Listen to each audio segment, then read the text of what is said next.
Good afternoon, this is Jeff of Sewer Tech Northwest. We are at 4405 Southeast Adams Street here in Milwaukee. Located to the right of the doorway. That's as you face the house from the street. We have a 4-inch cast iron clean out here as our point of access. Can't miss the thing, it sticks out of the ground quite a ways. We're going to check the overall condition and serviceability of the sanitary sewer line. Water's currently running. We're going to zero the foot counter out at the base of the clean out.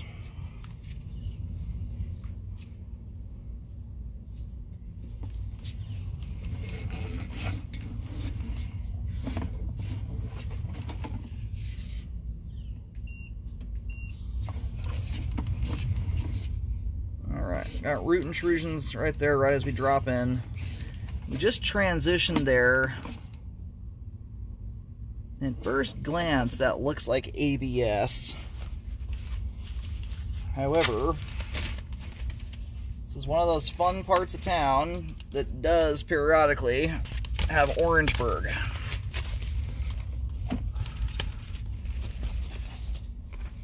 We're going to have to go a little bit further here to discern that. Yeah, it's Orangeburg. Darn it.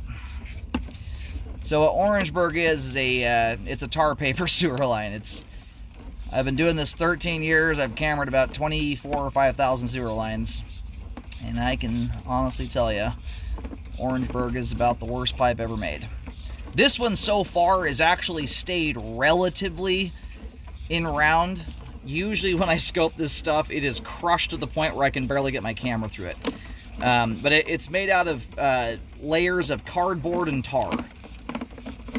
Right now the camera's upside down, in case you're wondering why the water's at the top of the pipe, at the screen. Transitioning here to 6-inch concrete. Anyway, when it comes to Orangeburg pipe, it's a banned pipe product. They ban its production because of its high rate of failure. Normally when I find this stuff, it's just done. I mean, you're lucky if you've still got an inch or so of height to the pipe.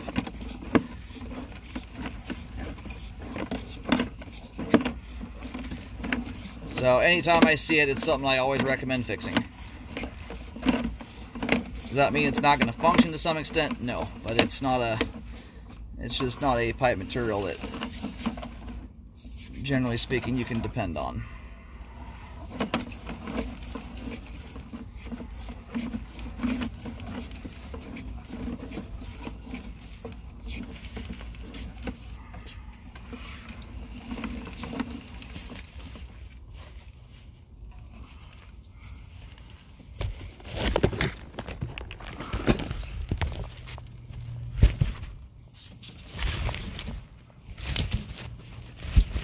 Got some really awkward lighting conditions out here right now. It's hard to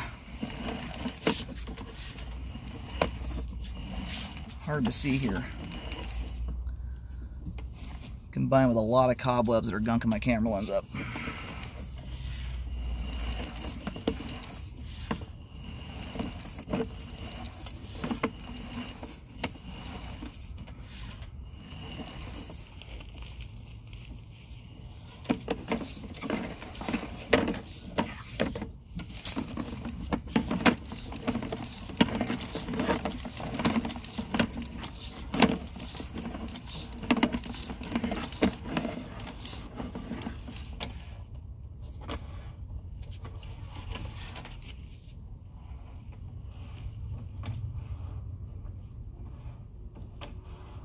Right here, I think we're actually entering into the main.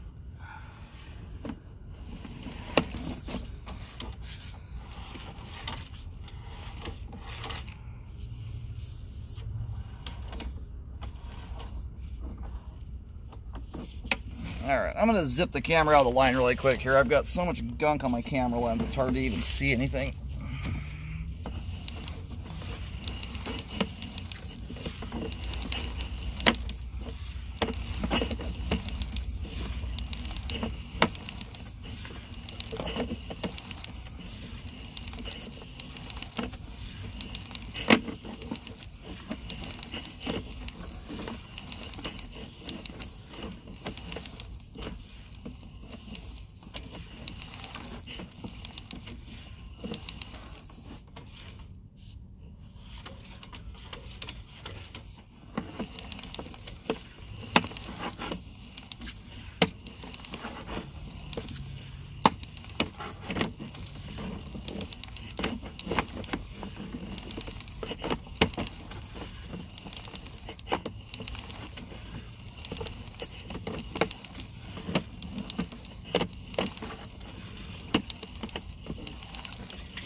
Anyway, you can see how there's some lumps and bumps in the flow line in the Orangeburg.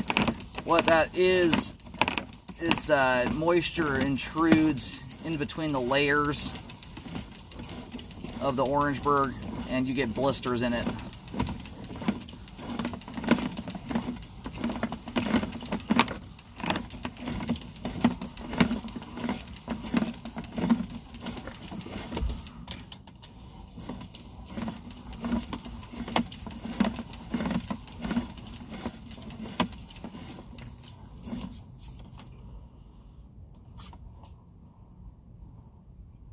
That right there looks like we may have some dirt getting into the line.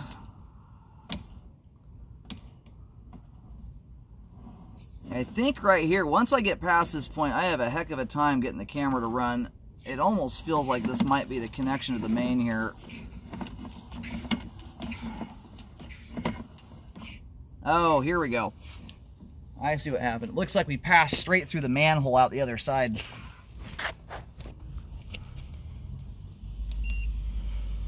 Alright, located the camera head. The manhole's very hard to see. It looks like they just asphalted the road and they covered this one up completely.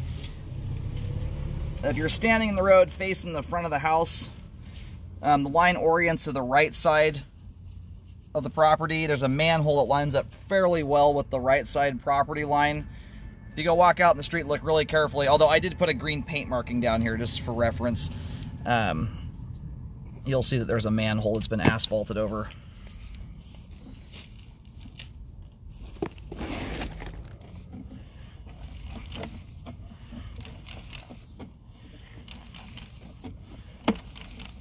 The line makes a hard turn into that.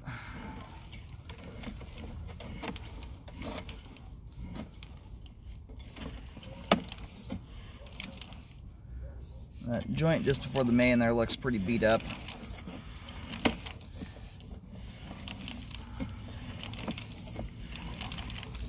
In this part of town, generally speaking, the homeowner is responsible for the sewer line out to the road. So we do have some settling that's occurred in the concrete pipe here.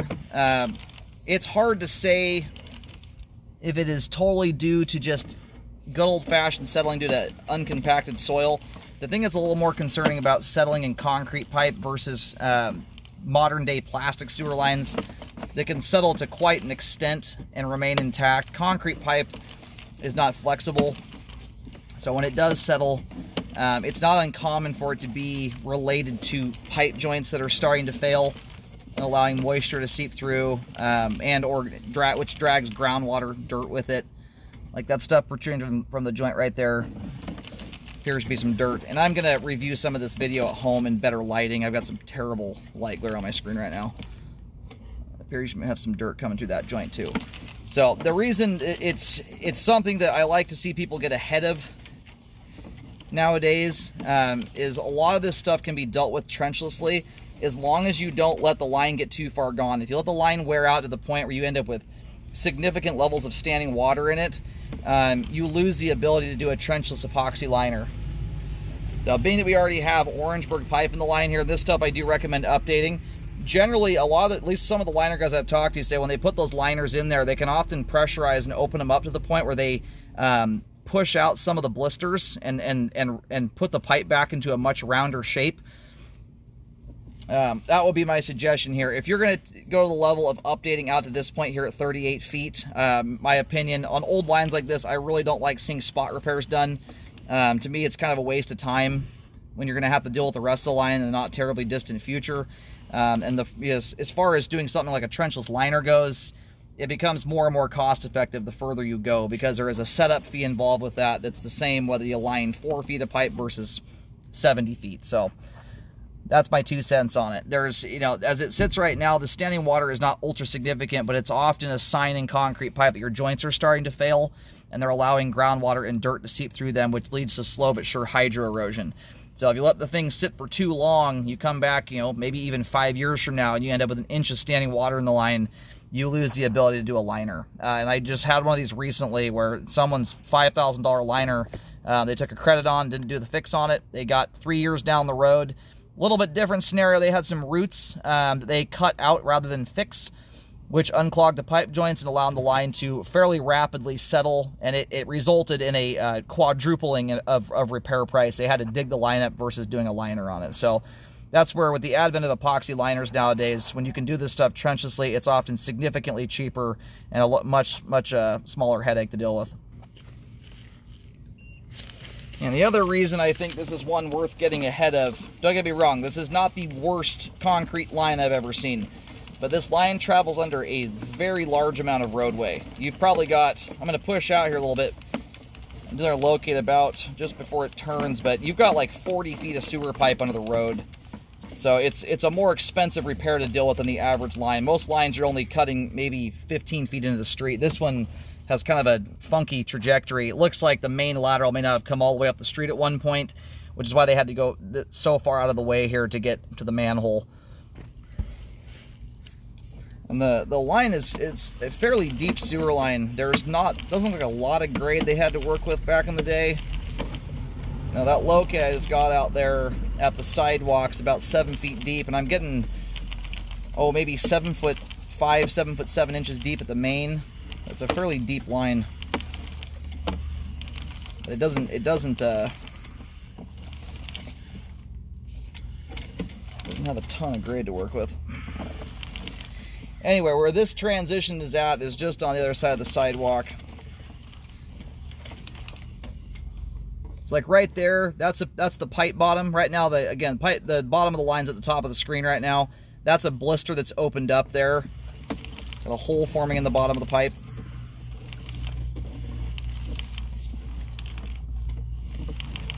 It's very lucky that the tree that's here is on the other side of the line. There's tree roots anywhere near this thing throughout the remainder of the line. Now you've got roots out at this point too, here at 27 feet. And the hard part with Orangeburg too is it's a very hard type of pipe to service without destroying it. You go running machines through these things and you just start shredding the pipe to pieces.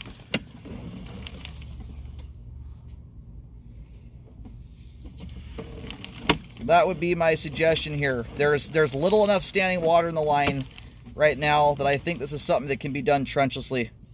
And that's what I would suggest looking at first and foremost, is the liner option.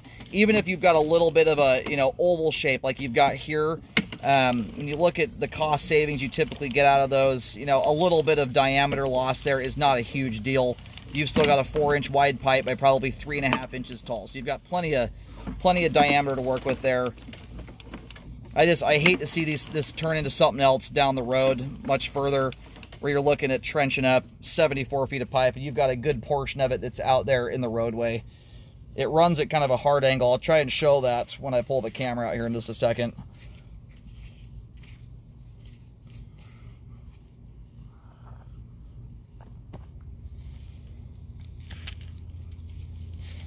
Alright, I've marked this out with green paint here.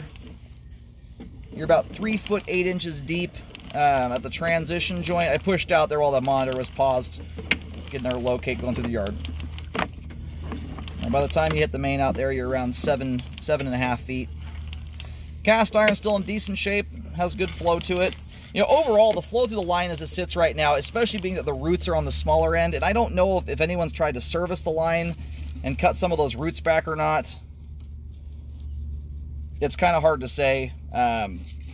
Usually when I see a machine run through a line like this, generally you'll see more wear and tear put on the Orangeburg. It often will tear the blisters open, and that might be why some of those blisters are open right now. But anyhow, this is looking off. If you're standing in the road, this right here is the neighbor to the right of you, if you're facing the house from the street. So there's the clean out there. The line runs at an angle towards kind of the turn in the street there. Right on that turn there's a manhole. So the line gets out in the road and then slowly runs off that direction there. And then at the very end, it makes that turn to aim toward the manhole and tie into it. Anyway, I would recommend the line get updated. And honestly, especially from the standpoint of looking into a trenchless option, right now I think you've got that option. The standing water is minimal enough in the line that I think you'd be able to do this thing by liner. You might have a teeny tiny bit of standing water left over when you're done. Most of it will get displaced by the thickness of the liner. Right now, that's just mostly to be able to keep the structure of what you've got here and take advantage of it. and ensure that you don't have to hopefully do a trench style repair down the road. I recommend rescoping after any repairs are done to check the work. It's very important to do that. Whether you do a liner on it or you decide to dig it up or what have you, it's important to rescope the line. As we sit here today, because the roots are on the smaller end, we have adequate flow of the main lateral connection. I can't tell you the line's not functioning as a functioning sewer line, but it's got some issues here that I fear are going to come home to roost here at some point in the not too distant future. So that's why I recommend the update end to end on it. The worst part of the line right now is the Orangeburg pipe. You've got multiple root intrusions in it. I don't know if they've been cut back to minimize them or not. But if those things start growing, especially the first one here that's just right outside the foundation of the house, that's a concerning one. If it does get larger on you, a blockage outside the foundation wall leads to a backup pretty darn fast. So again, the Orangeburg stretches out to just on the other side of the sidewalk, and then from that point on, it's concrete pipe.